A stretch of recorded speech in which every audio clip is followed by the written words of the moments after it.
Hello, everyone. My name is Omar, and I am originally from the Caribbean island of Jamaica. And after moving to the United States, I have been living in Yonkers, New York, where I affectionately think of a place that is just on many hills overlooking the Hudson River. Now, a quick intro at Empire State College, I had completed my Bachelor of Arts in Educational Studies and also a graduate certificate in STEM education and emerging technologies. And I am currently a fourth grade teacher at a public school in the Bronx, in the South Bronx.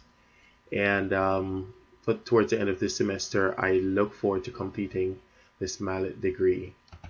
My prospective audience will be elementary school learners.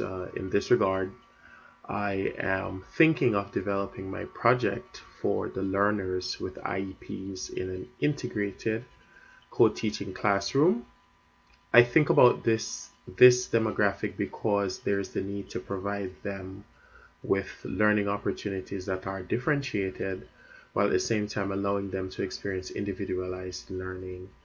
And I really look forward to learning with all of you.